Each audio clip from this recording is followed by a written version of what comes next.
Hello, good afternoon, homeschool parents. I am Jimmie Lanley. On behalf of Bright Ideas Press, I would like to welcome you to our Hangout today when we're going to be discussing a very important topic for all homeschool parents, and that is the topic of burnout. It's February when we're doing this hangout, and I've talked to a lot of moms recently, and they all kind of roll their eyes and say February is the worst month. It's so hard to keep our motivation up for homeschool. Spring seems so far away, and burnout is very much on the horizon for many of us at this time of year. So it's a timely topic, and if you're watching live on the Google Plus event page, we encourage you to leave comments and questions. We'd love to hear from you out there. If you're watching later, you can leave us comments on YouTube. If you want to have a certain person respond to you, be sure to tag them, and you do that by typing a plus before their name, and then that person will get a notification, and you can communicate directly with any of our panelists today on YouTube inside the YouTube comments. So again, welcome. I'm going to let each one of our panelists introduce themselves. We have a fantastic panel of homeschool moms. They're also contributors to the Bright Ideas Press blog. So I hope you all will check out brightideaspress.com/blog and see some of the amazing articles that they write. You can subscribe to that blog and get all the posts sent straight to your email. So I'm going to start with Heather Woodie. Heather, would you please introduce yourself? Sure, I'm Heather Woodie. I blog at blogshewrote.org. I have 4 children ranging in age from 16 to 9, and we have 2 high schoolers, a middle schooler, and 1 last elementary student. Heather, it's always great to have you here. Your wealth of information. LaToya, please introduce yourself. Right. Hi everyone, I'm LaToya and I blog at LaToyaEdwards.net, and I am homeschool mom of 2, soon to be 3, sometime this summer, and I've got a 3rd grader and a kindergarten / 1st grade, however that works, this year. All right, great, LaToya. We enjoyed you last time and so glad to have you back. Leah. Hey, I am Leah. I blog at aswewalkalongtheroad.com. I have 4 children, and we've homeschooled now for almost 10 years, so I'm looking forward to being part of the discussion today. Thank you, Leah. We're glad to have you. Marlene? Hey guys, my name's Marlene Griffith. I blog over at adiligent.heart.com. I have 3 kids. 2 of them are homeschooled right now, and the littlest one, he's kind of like in tot school, so to say. My eldest is in middle school, and my youngest is in kindergarten. Okay, thanks, Marlene. And Susan? I'm Susan Evans from susanevans.org. I'm all about hands-on learning, so we do a lot of unit studies in our home. I've got 3 boys and a girl, and they range in age from age 9 to age 14. So we have a lot of fun over at our house. Yes, you do. Everybody needs to check out susanevans.org. She's got lots of fun, including videos and science lab coats and all kinds of hands-on. Love her blog. So I want ladies, everyone who has ever experienced burnout to raise your hand. Okay, yeah, every hand goes up. So this is so common, such a relevant topic. I know anytime we do a topic like this about our struggles, we get a lot of feedback from moms because it's just universal. And we want everyone out there to know that if you're feeling burned out, it is actually very normal and it's very fixable. So before we jump into some solutions, we want to talk about what does burnout look like and what are the symptoms. How do you know when you're doing too much, you're getting a little crispy around the edges? You know, we were laughing before we went live about, you know, sometimes when we women get a little moody, we don't realize it. And is it possible we could be a little burned out and not realize it? What are the symptoms? So I would like to start with LaToya, and I want you to tell me, how do you know when you're experiencing burnout or you're on the edge? Right. So for us, the classic sign for burnout for me is usually when I wake up in the morning and instead of being like, yeah, you know, we're going to learn, I kind of go, oh, I have to teach today. You kind of lose that joy and excitement to get up and to go, and, you know, it's harder to get through your day that way. You know, it's like, well, I really don't want to do this, but we're going to try to push through anyway. Or if nothing seems to be going right, or, you know, just everything is going wrong, I'm not really in a good mood, I'm not looking forward to the day, is usually a telltale sign for me that it might be time to reevaluate where we are, because that's not a normal thing, around here, for to kind of be dreading the day. Okay, that's a great symptom. So lack of joy, lack of excitement, and a bad attitude towards just homeschooling in general is a symptom. Leah, what other symptoms would you add? I think when I start to get burned out, I tend to lecture more. We have the mom lectures. I start the day off by, okay, let me tell you today what we're going to work on because this is what we're doing wrong. And I think my kids can all see it coming when I get into the lecture mode. Well, that is a fantastic symptom. Just kind of being maybe critical, we could even say, lecturing and being critical on what's wrong. That's a great one. I'm writing all these down. About everything. Excellent. Heather, what would you say are symptoms of burnout? Usually, you just don't want to do whatever it is that you're tasked to do. So if it's something that you have a long list of things to do for the day and you just don't want to do it and you're like, maybe I'll quit that thing because I really don't want to do that today. And I also think for my kids, they don't want to go and do whatever it is. So if we're supposed to be out of the house and we're experiencing a little overscheduled something or other, then they just want to hunker down and they're like, no, thank you. That's a good point about doing too much. Marlene, thoughts about burnout? How do you know you're approaching it? For me, it's a lot of the things the ladies just mentioned. Particularly for me, it's like I get really like a short fuse. I'm intolerant of anything. Like if they aren't at the table on the dot, and I'm like, oh, the day's ruined. We're gonna quit doing this. You're not gonna learn anything. Like it just gets pretty dramatic, and then I'm like, okay, we can't do anything today, and at that point, I'm just like, something's wrong because this doesn't make sense. Because we actually enjoy, like LaToya said, we enjoy doing school. So when I don't have that joy to get at it with the kids, I'm like, okay, something's wrong here. Well, Marlene, I perceive you as one of the most happy people I know, and so I am really glad to hear you say that you get irritable because that's my first sign that something's wrong is I'm very irritable. I'm being very transparent here, everybody. And so I'm glad to hear that my daughter's over there laughing. She's like, yeah, Mama gets really irritable. So yay, Marlene, for being in the irritable club. All right, Susan, tell us other symptoms of burnout.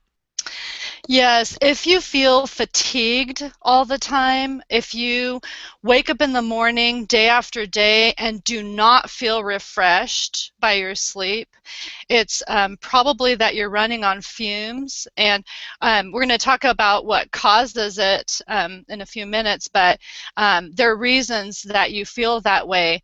And so you sometimes forget things.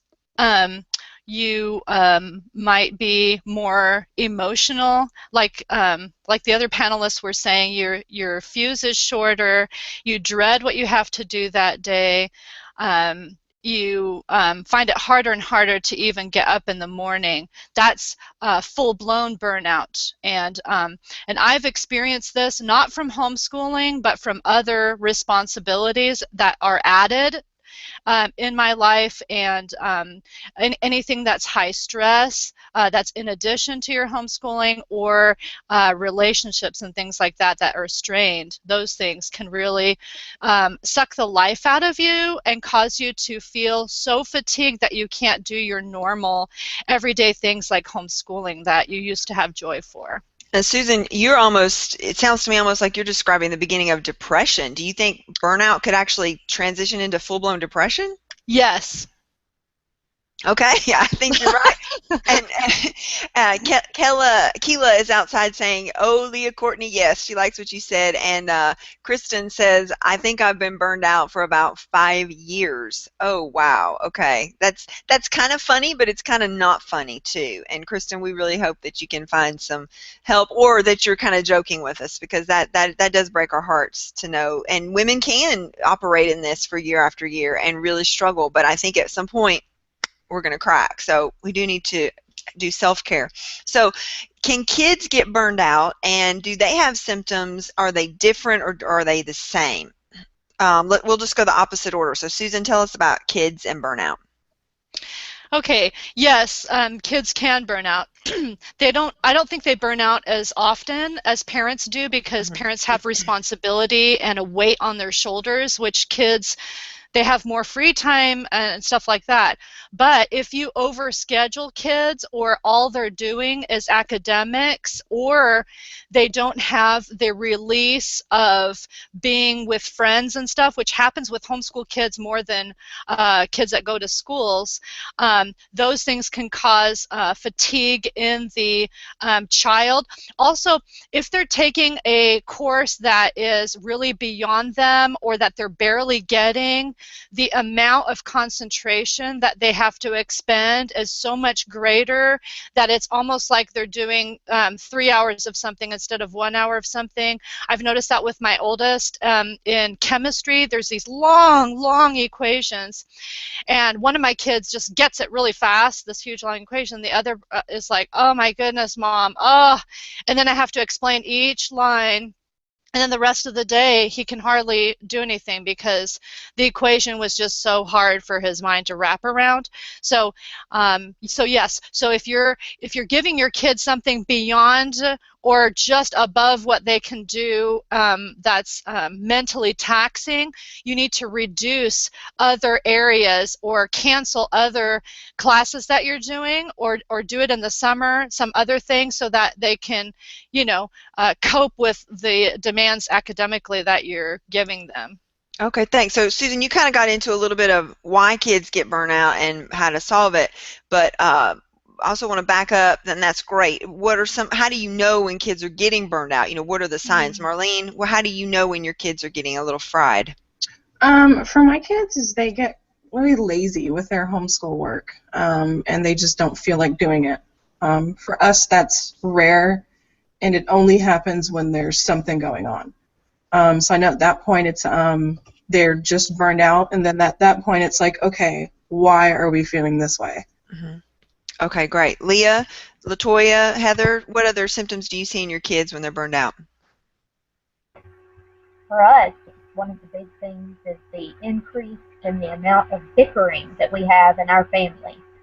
And I've noticed that the more stressed the kids are, the more they argue with each other, the more they talk back and argue with us, and things just seem to be a lot more tense in the family. People seem to be more on edge, and people seem to argue and fuss more often. Okay, that's a great point. And I'm imagining the bigger your family, maybe the more opportunity you have for that kind of bickering and arguing to go on. So, Heather, LaToya? I was going to say, my kids, and it's funny, the running joke sometimes when I'm kind of having a rough day is that, I'm going to run the school bus down. But I've noticed in the last year and a half, when my kids are getting burnt out, they start asking to go to school, which is odd because most of our friends are homeschooled, and I don't think they really have an understanding of public school, but I think it's their way of just kind of expressing that they want something, a change. But especially my little one, he's like, Mommy, I think I just want to go to school. Can I just go to school for a couple of days and then come back home? Or I see a lot of, like Leah was saying, character issues or behavior issues. And that might be because my kids are on the younger end, but, whining or the complaining or the bickering, or, they're not diligent in their schoolwork. I will even often get tears, which, unless it's math, is unusual for my house. But they just, they get very emotional over just stuff that's out of character for them, which is usually a sign to me that, okay, something's going on. We need to kind of take a break or reevaluate. That's excellent. Heather, you had already mentioned that when your kids are getting burned out with too many activities, they just want to hunker down at home. They don't want to go out. They just want to stay home. So did you have any other symptoms you wanted to share on that one? Well, I was going to say sometimes they get a little more passive about what they will and won't do, and you just might find things that are not done. And it might not be mentioned to you that those things were not done, but they are not complete when you go around to see what's going on. And at that time you can say, okay, kind of evaluate what's going on and see, should it have been done, or not, or is it something you don't understand? But there's usually a reason behind it. Well, the interesting thing is, as moms, we deal with our own burnout, but we also have to help our kids deal with their burnout. So we have a double whammy here. So we've kind of touched on this about what causes burnout, and I think we've said just doing too much, but what are some other reasons that we and our kids face burnout? Who Well, wants to? Okay. I can do that one. So when I was growing up, I was a joiner. I really wanted to be doing all the things, but my husband is the opposite. He was not a joiner, and so we kind of balance each other out. But I'll take something on. Oh, that sounds like fun. I'll do it. Oh, that sounds great. I think I have time for that. Until you get to the point where you've really taken on too much, and it's not as fun as it once was. So, and you really got to know your kids to know which ones can handle that and which ones cannot. So I think that's one way it happens. Good point. And I think as homeschoolers, often we're trying to compensate for, the lack of social experiences or whatever we think we're missing, and so we do too much. We go to the other extreme sometimes, and then we overprogram because we're making up for what we think we might be missing. So I see this a lot in homeschool families. Other thoughts about causes because if we can know the causes of why we feel burned out, maybe we can prevent it. That's why we're talking about this. So I was going to say, I think being a new homeschooler is a major cause for burnout. I probably spent the first 3 years as a homeschooler burnt out because there's so much to try to figure out. There's so much to do. There's so many choices. There's so many options. You're trying to figure out what works, what doesn't work. What should I teach? What shouldn't I teach? How do I keep up with all the legal requirements, and how do I keep up with, what I think we should be doing? So I think just what goes along with just beginning homeschool, whether you're starting with kindergarten or an older age, is just perfect setting for burnout. And I have found in the beginning years, I spent a lot more time burnout than I have probably in the last year and a half. Now that we've gone in our fourth, year of homeschooling. And LaToya, you wrote a really good post on the Bright Ideas Press blog. I don't think it's come out yet, but it's scheduled to come out about kindergarten and teaching kindergarten. And in it, basically, your main point was just that you overprogrammed and you did too much and you got so stressed out about kindergarten and I have to do it just right. And then looking back, you realized it's just kindergarten. It's really not that, it doesn't have to be that programmed. It can be very natural. And sometimes we put extra stress on ourselves that is not necessary. And one of the phrases I am always coming back to is trust the process. And when I start to feel, oh my goodness, it's inadequate, my daughter's not doing enough here, there, and I think, you know what? Public school kids, they don't always do everything in every area too. It is okay. Overall, it's going to be okay. Don't stress so much. So just some advice there. Other causes for homeschool burnout. Who has something to share? Okay, Leah? I would say going along with being overcommitted is trying to do what everybody else is doing. I used to go to the homeschool convention every summer, and I would come back with all these great ideas. Oh, look, I went to a Latin workshop. Let's throw in Latin. Look at this new math program. I think we need to add this, or this writing program. And I would come home, and my kids would just look at all these books I bought, like, what all are we going to add to this, Mom? And we'd start all this new stuff, and of course I couldn't keep it going for very long because we just didn't have the time to do it. And it would cause all of us to get burned out, me first, because I'd start stressing that we weren't getting finished with all these books I bought. And then it would stress the kids out too. So I think that can be a real cause of burnout. You are right, and I want one of you, maybe Leah, to write a blog post about that. That would be a great topic of the dangers of a homeschool convention. They're wonderful, and I love them, but they can be dangerous, and you can kind of get in trouble sometimes with those. So really good point. I'm writing all this down. Susan, Marlene, did you have any other ideas of reasons why we get burned out? I think kind of like Leah just mentioned is the trying to keep up with everyone and what everyone else is doing. For me, that will cause me to burn out pretty quick, just mentally, and it'll make me almost like scrap out everything I have planned for our homeschool, then try to redo it again because I'm trying to keep up with someone else, or I should be doing this, or wait, my kids didn't learn this, and then it just becomes just a huge anxiety panic attack. And then at that point, you have no idea where you're at, and you even forget what your original plan was. So I think it's just kind of like you said too, just trust the process. You can, as a parent, where your kids are at, so just teach them the next thing. And it's super simple. Don't overwhelm yourself with tons of resources either. Just kind of keep it narrow to a few things, and just take it that way, because if not, it will burn you out, having too much coming at you at once. Excellent point. I'm going to bring in some of the comments from outside. Angela Hoffman says, sometimes when we forget the little things that make us smile or push aside what energizes us, it can cause burnout. I think this is a great point, and I think, Angela, we as moms tend to play the martyr sometimes, and we think that means we're being a good mom when we sacrifice, and we do sacrifice, but there's a point where you're being ridiculous, and you need to take care of yourself first so that you can take care of the other people. It's just like on the airplane when they say put your mask on first so that you can help other people. You have got to take care of yourself to a point. So it's a great point. And Keela asked a question, do our children sometimes need a break from us? Maybe we get on their nerves when we're being overwhelmed. And I think that's a great point, that we are together a lot and they do need a break from us. And LaToya, you had commented. Would you share what you said to Keela on the event page? Yeah, I just commented that I agree with what she's saying. Like you're saying, we're with our kids all of the time. And I know that there are times when I need a break from my kids, which is one reason why they go to bed at 7:30. But I think absolutely there are times when our kids just need to get away and, you know, not have us be who they're dealing with all of the time.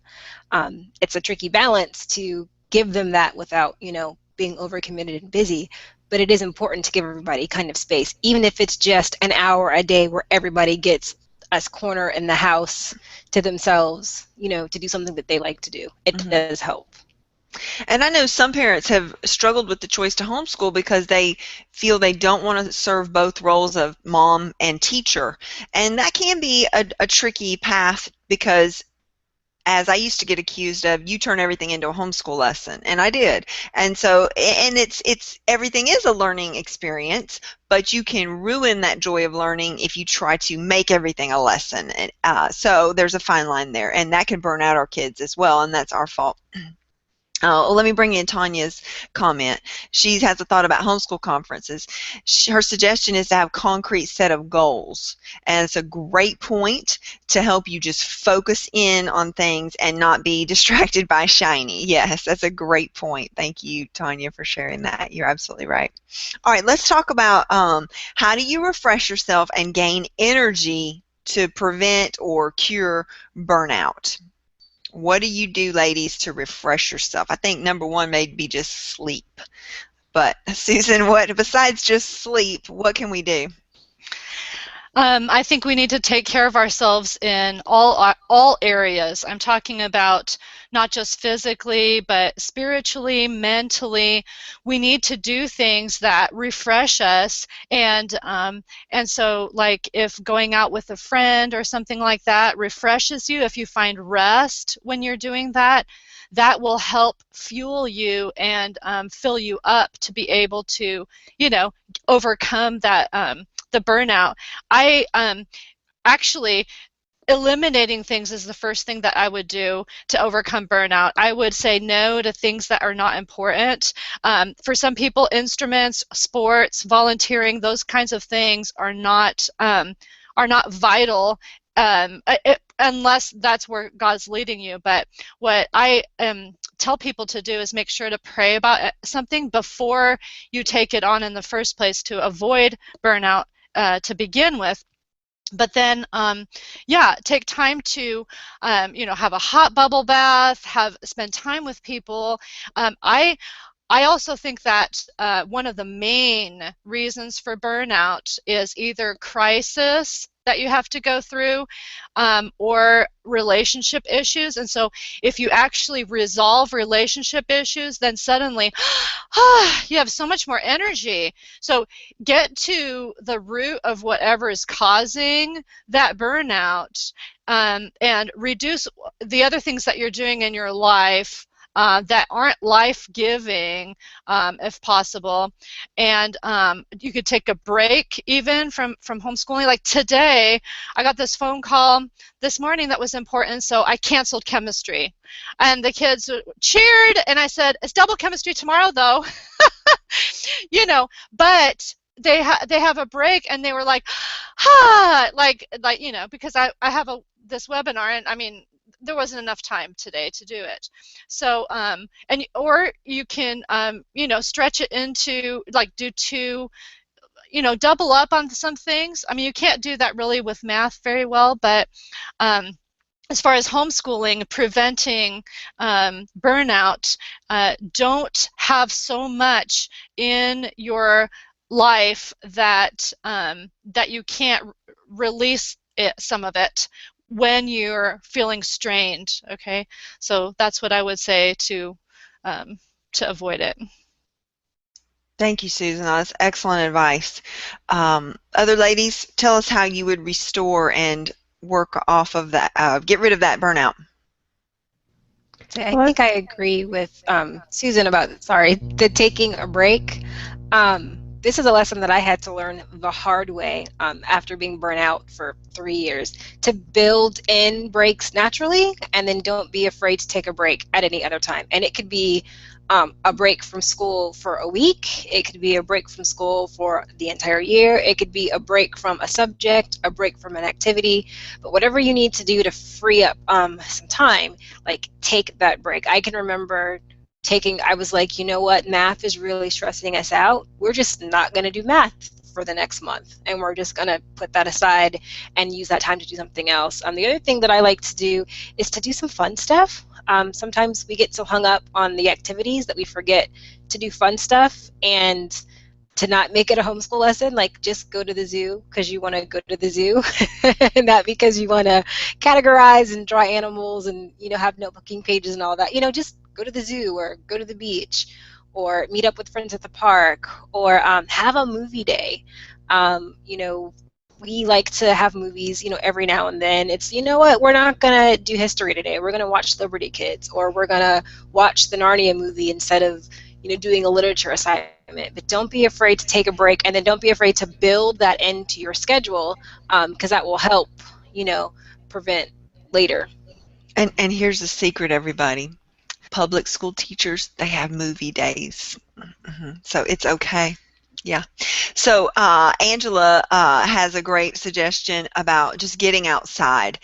Do spur of the moment dance party and get outside. So you see, for her, it's not about even spending money. If money is an issue, some moms may, even transportation may be an issue. Your husband may have the car and you can't even go anywhere. So it doesn't have to be elaborate. It can be spur of the moment. Just drop the books, dance, go in the yard, throw a ball. Simple things make a huge difference for our kids. It doesn't have to be elaborate. So other ideas? I know you guys have tons of great ideas. Heather, I think, wanted to share something, right? Yes, I was just going to say that from the very beginning, we build a lot of margin into our day. So I'm sort of a big margin girl.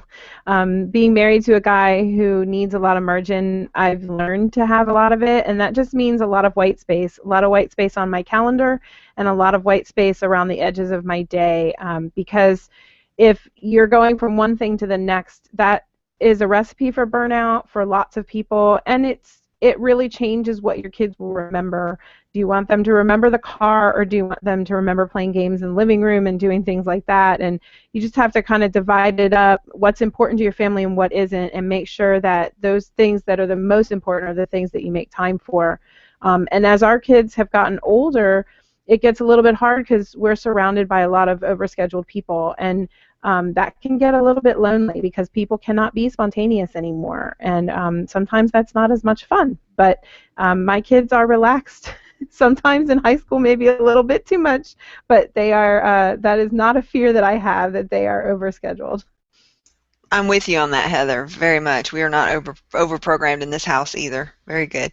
Any other thoughts about preventing or restoring once we've reached burnout? I have one more thing to add that I love, and that is if you have either a husband or a friend who can take the kids out for something fun, and you have the home to yourself all nice and silent, especially if your kids are loud and it's draining, that is so life-giving to me. Just, I mean, if you've never had that, okay, ask your either friend. I mean, you can exchange them with another homeschool mom, you know what I'm saying? And then have their kids come over. I mean, it's a play date, and then the mom can, go, do something. But that's extremely refreshing. And then there was one other thing I wanted to address, and that is people who are overachievers or workaholics like I am. And it's not just people who have home businesses that this happens to, but what we need to do and keep in mind is when I start feeling fatigued, what I do when I end up burned out is I push through the fatigue and keep going. Pay attention to your signals, your body signals, so that you can take a break at least, go outside, take a walk around the block, exercising. Oh my goodness, that's one thing we haven't mentioned yet. Definitely, you need to exercise. And I forget, because I work off momentum. I do a ton. In fact, the more I do, the better I am at it. I don't know why, and I love it. I thrive off momentum. But when when something else is thrown your way, like this past month, I had my daughter went through surgery and stuff. I had to cut back because I'm just like, that whole momentum of moving forward. Suddenly, I have to be in a different place. I have things that are on my mind, and your sleep is not as good when you're stressed about something. So definitely keep self-monitor your own body and your own mind and how you are feeling so that you can take a break when you need to take a break. Excellent. Exercise is so important for me, and I've just recently discovered that in the last year. It's excellent. Tanya, for herself, she finds a daily quiet time without screens, but instead using books and journals and audiobooks, and then everyone can have some downtime, and she finds this helps to reduce burnout in her home. I think the key there is that everyone is different. And, some women may want to get out of the house. They need to get out. And I'm more like you, Susan. I'd rather everybody else to leave and let me stay home. And I think we're just all different, and they're both valid. And the key is just finding what works for you. Whereas if you said, go take a bubble bath, I would feel like I was being punished. Like, why? That just doesn't do anything for me. So finding out what restores you and then do it. And I think if you're married, you need to ask your husband, hey, I need help. I'm getting fried. And none of us have mentioned that. We've kind of alluded to relationships, but, asking people around you to help you get the time that you need. Some of you said, ask a homeschool mom, hey, can we trade off the kids? But telling people, I really need 3 hours just to myself today, and asking for it, because most times people will help you if you will humble yourself enough to ask. So, okay, let's talk about the mom who, these are great things for maintaining, but what would you say to a mom who is really in total burnout mode, like even verging on depression, where she doesn't want to get out of bed in the morning? She is about ready to send her kids to school, literally, not just fantasizing, but like she's called the school board, and she's really, really in full burnout mode. What would be your advice to her? LaToya, what would you tell her? Put the books away. I went through this probably a couple years ago. We were in a season where we were homeless for a few months. My oldest was not just showing, but I was in this trying to figure out what was going on with him, and it turned out to be ADHD. If anybody has a child with that, it's not fun in the very beginning, which you're trying to figure out what's going on. We just had a lot of stuff going on and lots of illness, and I finally was like, I have to just not worry about homeschooling, which is a little terrifying sometimes, but it is much better to say, you know what, we're not going to do any kind of school for this season, and we're just going to focus on family stuff, and just, I'm going to sleep, even if it means that my kids watch 2 hours of PBS for tomorrow, because I've just got to get some extra sleep so I can be sane and function. But you kind of just have to rest, and regroup, and give yourself time to figure out how to put margin in your schedule, or figure out if you need curriculum changes, or even just remember why you wanted to homeschool in the first place. Sometimes, that is enough to kind of help you start to get out of that funk. And so, well, this is why, I wanted to homeschool, or, find your fun or your joy, whatever it is that really motivates you to do it.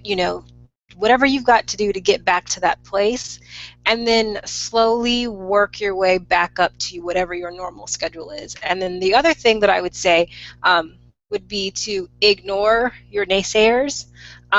That can be the worst thing when you're in full burnout already, is to have lots of people kind of in your ear. Unless it's like your husband or your children's father, ignore them. You know, you're not really accountable to somebody outside of your home like that. Ignore what they're going to have to say if they're not going to be helpful. You know, focus on your family. I tell people all the time, you know, I set the standards, you know, for my family and for our education. Not the school board, you know, not my neighbor, not the mom on the internet that's got all these Pinterest great, you know, activities. Like, that's not my standard. You know, my standard is, that's what we set based on our needs and our goals and where our family is at the time. And it's better to focus on that than to listen to other people that are not going to be encouraging you, you know, in what you're doing. That's great. That's wonderful. Anybody else? I was going to say that I think sometimes we have to be willing to ask for help, because I know I tend to get into this mode of, well, I shouldn't have to ask for help. I should be able to handle this. I should be able to pull us out of this. You know, I should be able to get back together. And sometimes we just need to ask for help. And it's kind of been alluded to with asking a friend, asking your husband, and just telling people that you need that support. And don't be afraid to ask somebody to help you. Excellent point. Any other ladies have something to share before we move on to another point? By the way, if you're too scared to ask for help, spin it in a way that makes you sound strong. Like, you can say, can I take your kids and free up your time so that you can be refreshed? And should we do this, like, back and forth so that we can both be refreshed? Like, if you spin it that way, I mean, because I know a lot of you don't want to go, I need help. I'm just a whining person that needs help. That's how it sounds to me, and I can't stand that. So I would rather, you know, offer first and do something for them, and then they're like, you know what, can I do that for you? Yep, that's exactly right. Susan, you're brilliant. I love it. That's great. So let's talk about seasonal burnout. You know, it is February. A lot of us are starting to feel a little crispy around the edges, but is burnout seasonal? Can it happen anytime? When does it usually happen? Susan, you alluded to crises being an instigator of burnout, and I think that's very true. Of course, that can happen anytime. So, ladies, tell me about burnout, seasonal burnout, or anytime. Oh yeah, Leah, tell me about that. I tend to have trouble in the winter, especially when it's cloudy outside and there's no sunshine. I can get depressed, I can get sluggish, I can be much more fatigued, and I have a lot of trouble when we go through cloudy, rainy days. And it took me a while to figure out that that's what was going on and that the weather was affecting that. But now that I know it, I can be prepared. I can kind of watch for it. And I've talked to my kids about it. You know, Mom really likes it when it's sunshiny outside. And when we've had these days where it's been raining for a week or freezing cold and we can't get outside and enjoy the sunshine, it's hard for me to pull it together sometimes. I need to be more patient with you. You need to be more patient with me. But I definitely think that the weather can affect our mood and our depression behavior. Yes. And you know what really helps that?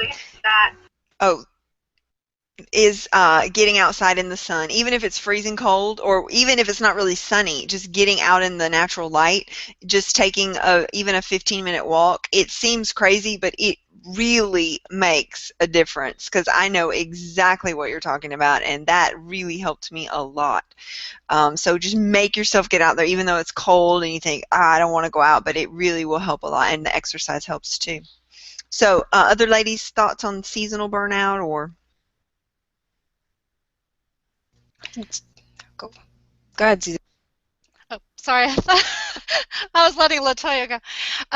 Okay, I'll say it real quick, is the fact that in the winter, not only do we not have sunshine very much, but it is flu season. And so you might not be taking into account the fact that either you are feeling a little bit under the weather and fighting off some sickness, or you're taking care of your kids or something like that. And so that often happens, and that is an extra strain that adds to your family. So, you know, take precautions also when you're around a lot of other kids or something like that, or at the grocery store. Sick people go to the grocery store because they have to eat. So that for sure, the carts have mucus on them, just, you know, so you know. And most of the grocery stores now, they have a wipe place that you could pull out the wipe and wipe down the thing before you even grab it, okay, and then throw it in the trash and go in. And I have noticed a way fewer sicknesses in my house, just because I think that I was bringing it home from the grocery store carts during flu season. So, and then also kids, when they interact with each other, when the kids come home, if they wash their hands before eating, that really does cut down on sickness. So that will help prevent burnout in some ways, because if you have kids, like I have 4 kids, they don't all get at the same time. It's like tag, tag, tag, tag, tag, tag, and you go a whole month that someone's miserable and whining and got a fever or something, well, you know, one by one. So yes, you can do that to help. Excellent point. Our physical health is a huge factor. It's a great point, Susan. Excellent. Anybody else? I was going to say kind of what Susan started to say about the winter time. I think any time that everybody's stuck in the house for long periods of time, that can lead to burnout. I live in Florida, so while everybody else is stuck in the house from like November to March, we're fine. For me, burnout usually comes at the beginning of our school year because it's a bazillion degrees outside. And so I can't send the kids outside. We can't go on, you know, the field trips because it's just too hot to be outside if the sun is out. Or we're in hurricane season, where, you know, you never know when you're going to get caught in a bad storm. And so you're trying to do your lessons and trying to have activities for the kids to do in the house, and you just kind of, you know, run out of things to do in your toolbox, you know, and you get burnout that way. Great point. And so if you know that, I mean, we all know winter's going to happen, and we all know that, you know, what this climate based on where we live, so trying to, as some of you have said, factor in and schedule in the breaks and the restorative things, you know, especially when you know it's going to be a hard season. Like in February, you know, plan more field trips or plan more downtime, just, you know, to ward off any kind of burnout, to know, you know, this is my pattern, and to work with it instead of just letting it happen to you. These are great tips, ladies, and I think we're pretty much drawing it to a close. I want to give everyone one last final shot to say anything you didn't get to say yet about burnout. If you have any kind of resources on your blog that you want to point people to, make sure you look on the event page. We have several links there of topics, of posts that these ladies have written about burnout. So just one last closing remark from each of you. Heather? So I was just going to say one thing that cures burnout for us all is just take a step back and read. So reading aloud is one thing in our family that has always been a go-to. I write a lot about reading in books, but I posted in the event room 10 things that make a great homeschool day, and if any of those things occur in any one day, then it's been a great day, and it doesn't have to be all of them. It only has to be a few, and I think building that extra time into your day so that you're not running from thing to thing to thing, even if it's academics, goes a long way, especially spring doesn't come here until May, and so it's a long winter. February, this is nothing. We've got a long way to go, and so just knowing that and taking time is what we do best. And we work during snow days when other people take days off, because when the sun comes out, my kids will be outside when it finally does get warm. Excellent, Heather, and I'm sure you don't feel one bit of guilt about that, as you shouldn't. That's excellent. Good. LaToya, give us your final thoughts here about burnout. Great. I think we've talked a little bit about, not overscheduling. I think I linked my why we don't do co-ops post in there, which is mostly not because of overscheduling and more to do with me being lazy, but it does help keep us from being overscheduled. But I just wanted to say, if you're a single parent that's homeschooling, or if your husband or wife is gone a lot, support is key. If you don't have some kind of support system, you're going to burn out doing it on your own. And so it's key to ask for help. It's also key to accept the help when offered. I struggled with that as a single mom. How can I help you, Toy? Oh, I'm fine. I don't need any help. I was lying.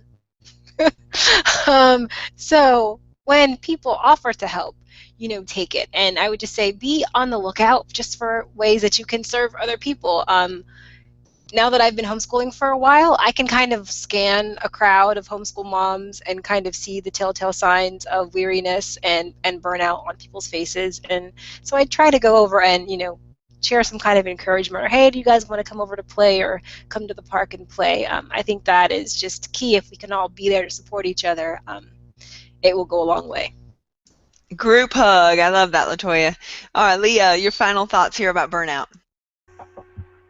I would just say, make sure that you're not trying to do what everybody else does. Know yourself and know your family, and make sure that you prioritize and choose what's going to be best for you and for your family, instead of burning everybody out by trying to do it all and do too much. Excellent. Don't try to do it all. That could be a meme right there. Don't try to do it all. Marlene. My biggest thing would be just know that it's okay to stop what you're doing, take a break, whether it be a day, a week, if it has to be a couple weeks, that's okay, because you can always make up for that time once you're refreshed and you're ready to go at it again. But if you just keep wearing yourself down, not only will you not be doing your current plan the right way or well, you'll just keep building up upon that, and you'll drag it out forever. Excellent point. And Susan, we're going to let you have the last word here. Tell us your thoughts. Well, I was going to resolve something that actually came up during this webinar, is that a lot of people do suffer from burnout in the winter. And what I do regularly is I hit the fall hard. I mean, I'm talking about the books and stuff. I get ahead. Every fall, I just splash into the history and science or whatever, and I get ahead. And so what happened is in January, this past January, when my daughter was in the hospital and then my sister came to visit, I'm like, I'm not going to be homeschooling during that time. As long as they do their math, okay, I'm fine. So the boys were doing their math even while my daughter was in the hospital. I said, you can play all day as long as you get your math done. And that you can always cut back to just math, by the way. That's the one thing that's like the incessant thing, that the number of days that you're homeschooling really depends on the math. Even high school chemistry, that's really hard. We compressed it down in November. We did it's supposed to be 2 weeks for each chapter. We were doing it 1 week for each chapter, and we were just powering through and working hard through it so that we could take a month off and not be behind. So I purposely do that in the fall, especially if you take the summer off and you're refreshed anyway. Why not wham, hit it hard in the fall, and then coast in the winter months that's kind of miserable for you. So so that would be my last word that I just came up with during this webinar. Thank you, Susan. It's excellent advice. When go with the flow. Artists and athletes talk about being in the flow. So when you're in that flow, just stay in it. And when you realize you're not, take a break. That's probably, we could sum all this up into just one little phrase: is listen to yourself, watch yourself, and take a break as you need it. So I want to thank my panelists, these wonderful homeschool moms, for sharing their thoughts on homeschool burnout. Again, I'm Jimmie Lanley, representing Bright Ideas Press, and you can find us at brightideaspress.com. Bright Ideas Press is a longtime publisher of Christian curriculum for homeschoolers. Lots of trusted materials there. We have history, science, geography, as well as a complete curriculum called Illuminations. So if you're doing any homeschool planning, take a look at brightideaspress.com. I'm sure you will find some great curriculum choices. We would love to hear from you on the event page, on Google Plus, or in YouTube, or just send an email. There's a contact form on brightideaspress.com if you need to get in touch with us for any reason. Thank you for being with us, and we'll see you again next month for another live hangout.